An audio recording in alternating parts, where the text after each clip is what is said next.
feel like I'd be remiss to say, to Ms. Simmons' point, if you aren't old enough to register to vote, if you aren't 18 yet, you're not, you can still bother your parents about who they're voting for.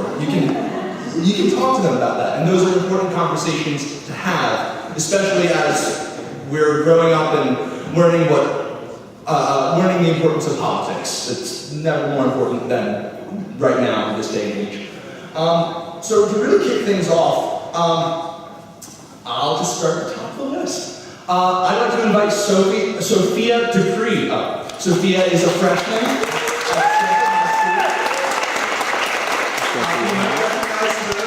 She also spoke at the March for Our Lives, and she's also part of the Students Demand for Action chapter at Stanford High School. Sophia's going to be talking about guns. She's going to be doing a piece on gun violence.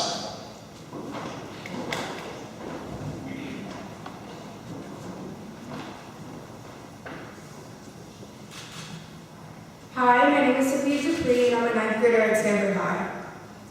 Columbine, a tragic event so long ago, yet so important today. Columbine marks the start of this country's downward spiral, the exact moment that our government was diagnosed with the worst mental illness of all, indifference. The indifference to the death of people who had their whole lives ahead of them. Since Columbine, there have been at least 49 more mass shootings if we stop counting at Parkland. A mass shooting is defined by an event where 4 or more are shot and or killed in a single event at the same general time and location, excluding the shooter. Columbine also marked the exact moment our country changed forever. The moment where every person in the school building would begin lockdown drills. The moment where parents became scared to send their children to school because they feared that something terrible would happen to them. The moment that kids in elementary schools knew what an assault rifle was because the bad man on TV used it to hurt those kids. It marked the time when kids could no longer make guns using their hands and point it at someone because it meant something different. When I was young, guns in action movies were meant for the good guys, so they could stop the bad guys. That's how you knew who was who. The line was clear. Then Sandy Hook happened. The line got blurry. They're so little, how could they do anything bad? They were innocent and young. Then why did he shoot them? My little mind that lives in a bubble was going to explode. Then I figured it out. He was the bad guy. The bad guys had won. Every time that we let history repeat itself, we are letting the bad guys win. And now that history has come to Stanford, except it's worse. Our own brothers and sisters are turning on each other. Why has violence become the new normal? These are children. Homework, the SATs, sports, and after-school activities should be what's most important. But now in this society, my peers are turning to gun violence. We are becoming the bad guys. We are all Stanford. We need to come together and provide every student with the opportunities and supports they need to thrive in a city environment. If we do that, then the Stanford I knew as a child, the Stanford I love, will come back. Thank you.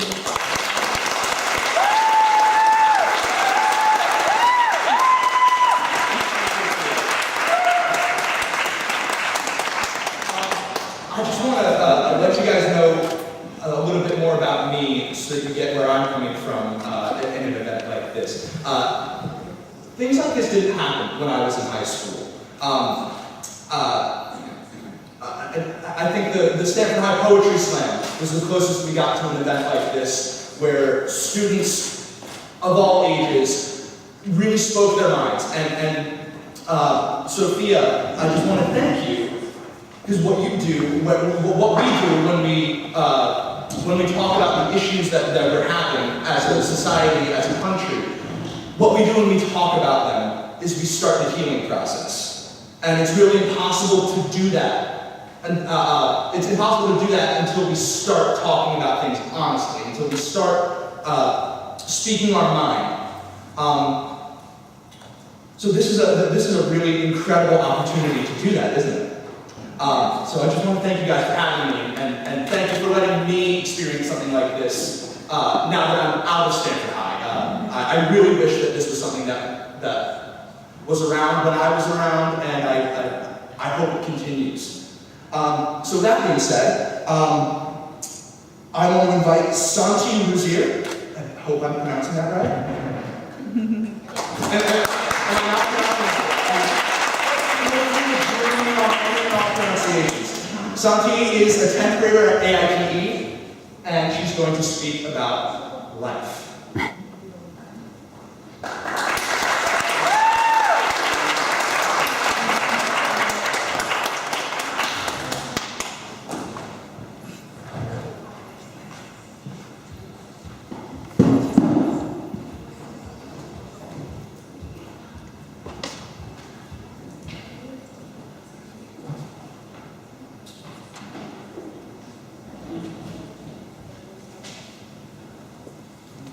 Hi, I'm Santi Ruzier.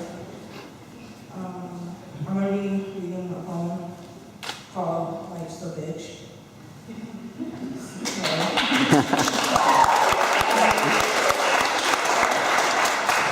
We learn from our mistakes, from the wrong turns that we take, from fake friends that we make, and the times that we almost break.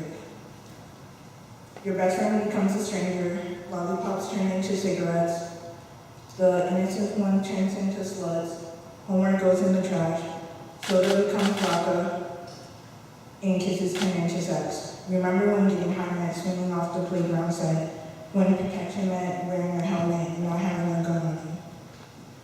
When the worst thing you can get from boys were cooties, dad's shoulders were the highest place on earth and your mom was your hero.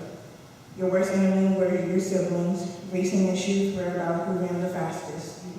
The only drug we knew were Panadol and not weed and coke. Wearing a skirt didn't make you a slut. The only thing that hurts was the grazed knees and the goodbyes only until tomorrow. And not with a knife or mental problems with demons that keep harassing you. We all said we couldn't wait to grow up. What were we thinking? As teenagers, we'd be dealing with a lot of emotional highs and lows. One minute you might be feeling sad and cheerful. Our life is changing. We may be feeling a lot more pressure these days. We may be feeling with more responsibilities at home, tougher grading policies in school, and friends may be changing. As we grow older, we develop the skills we need to manage stress. But for now, we just need to remember that we're all in the tough spot, and we need the support. We need the support we can get. Life has become big. I don't know why. We are trying to cover up the unknown with illusions, with the illusion of love, hope, and fantasy. But at the end of the day, we are alone, hopeless, and insecure. We are sitting in our shell, dreading the next day, dreading the glance in the mirror to witness the monstrous human we find, the monstrous human flaws that we find, that may cause the second guess whether or not we are alike. We pity ourselves. The beliefs that we are strong enough for life rings through our head, constantly on repeat, because we tell us this over and over, until we start to believe it. This is us. This is how we are. It's not how we have to be. Strength is not measured on how many good days you have, because sometimes it's none. Strength is sitting on your bed, ready to end it all. Strength is putting the blade to your skin. Strength is thinking of him or her, and how much it would kill them to see you hurt. Strength is the tears that stream from your eyes while you're debating right from wrong. Strength is telling yourself over and over, I don't need it, I don't want it. Strength is remembering how proud she is. Strength is putting the blade down, not just for him or her, but for you. Strength is believing that you are more than the slits that you make on your skin. Our life, because you are more. Our life is changing, so are we every second. If though we fight it, we know life's a bitch and there ain't shit we can do about it.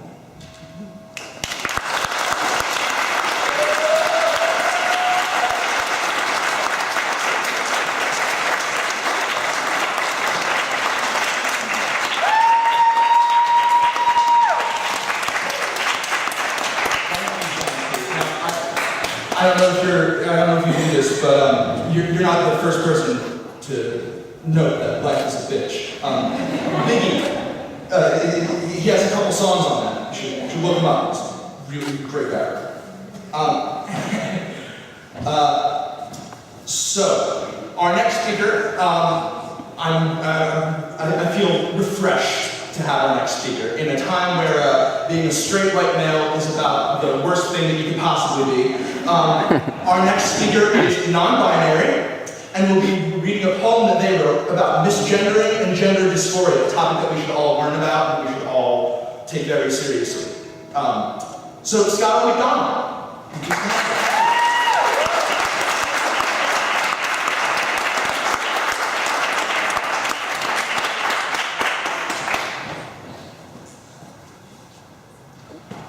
should have filled time better on that one. Sorry, guys.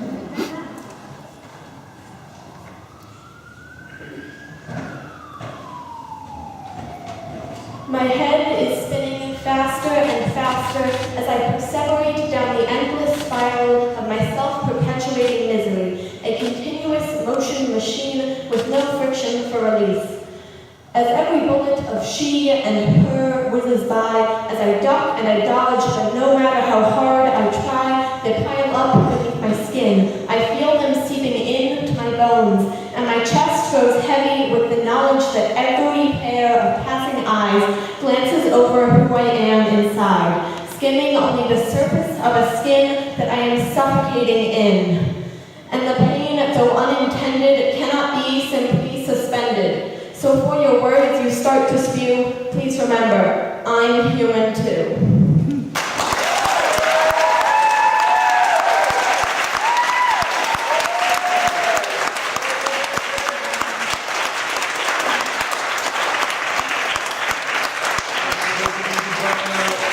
Gender and sexuality are both fluid. Let's accept that. Next, we have Grace Targonsky. Grace is the founder of the I'm sorry, Grace. Give me a second here. Grace is the founder of Caring with Grace. It's an organization that doesn't support, it helps combat childhood cancer. Grace will be speaking about childhood cancer.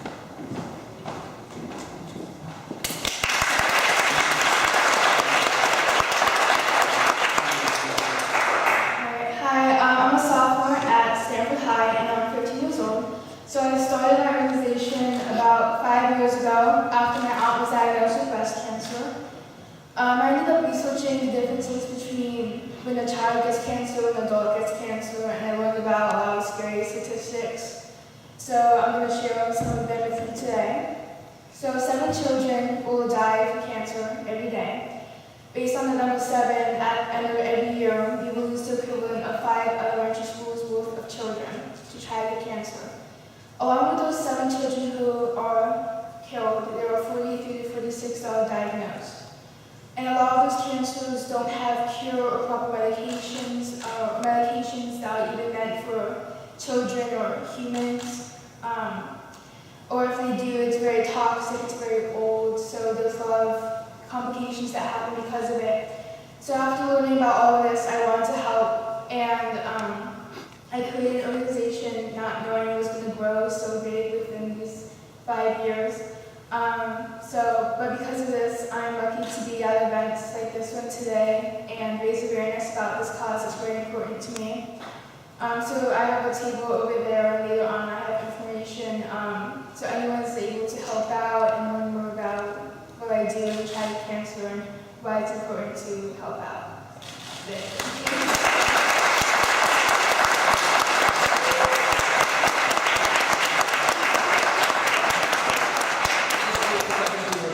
As a sophomore in high school, standing up to combat cancer, that's big stuff. So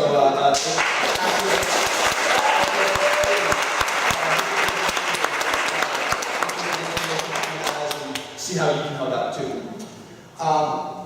Next we have, and again, forgive me, Kai Tillman. Is it Kai, correct? Cool.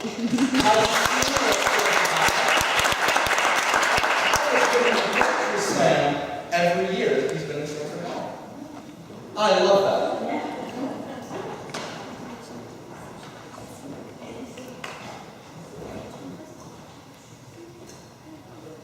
It is the silence that breaks us. the broken mirrors that we won't look into because we are so terrified that seeing our shattered reflections looking back at us will remind us that we were never quite put back together. That we don't know how to put ourselves back together. That sometimes we don't want to be put back together because we don't recognize ourselves if we are not in pieces. Peace makes us uneasy because we find ourselves searching for storm warnings even on the clearest of nights. Nights have gotten scarier. We contemplate at night. Will I live through the school day tomorrow?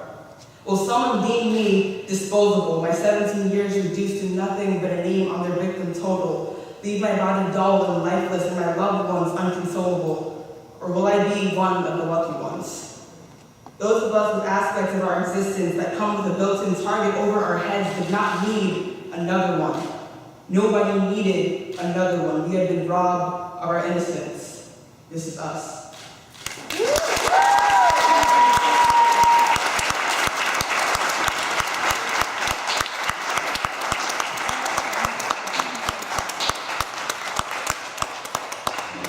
This Is Us is also on NBC Thursday nights. Thank you, Kai. Next, we have Nicholas Chuckus.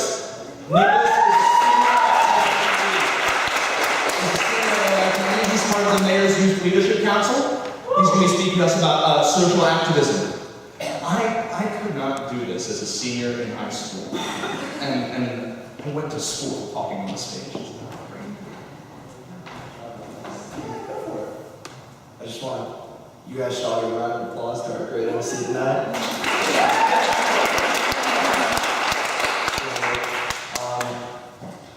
So when I look out into this audience, I see the future of this world and this country, and I think that that future is now.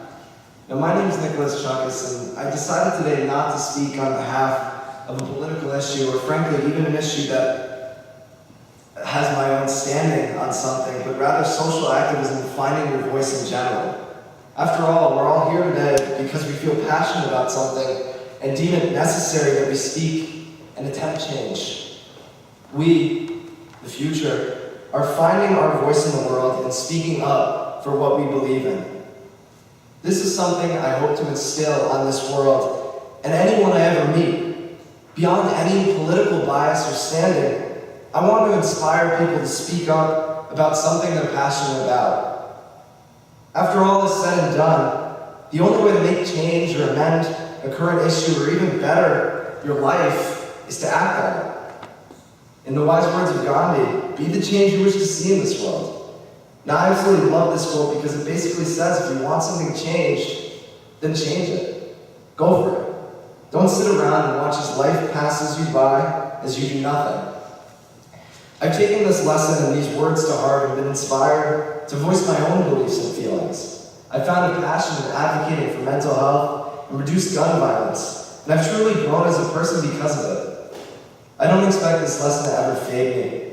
It took me years, but I eventually developed my passion and found my voice. Now, every person speaking tonight has found their voice and is speaking about what they're passionate about. Yet so many others haven't. I watch as people develop a passion and refuse to act on it. Whether out of fear or something completely different, they don't express who they really are. I'm here today because I guess I want to inspire. I watch as my peers get up here and speak about what they believe in. And it's all so powerful. But I know that so many are still struggling to find that voice. And I get it. It's hard and it's terrifying.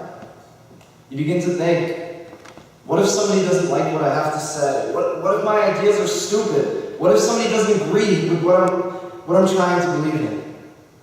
I get it. It's frightening and absolutely terrifying. Yet it's worth it. You matter and you can make a difference in this world. Everyone can. Doing nothing is going to accomplish nothing. If you're passionate about something and believe that change needs to happen, then that change is only going to happen when you speak up. If your life isn't where you want it to be, then fight for it. If you believe a political idea is flawed, then explain why. If you think change is necessary, then go for it. Your voice can make a difference, but it can only make a difference if you're willing to fight. Thank you. Nicholas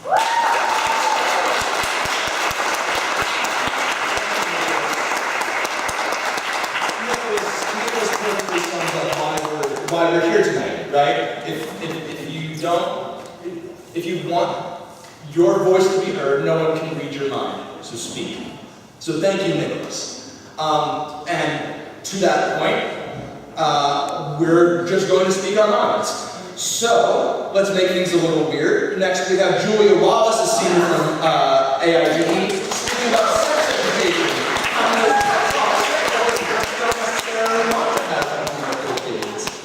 Should I not have said sex education?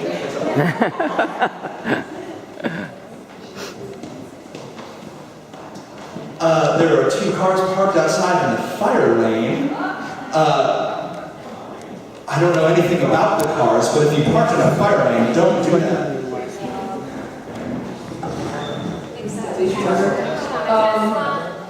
Oh, sorry, 1 second.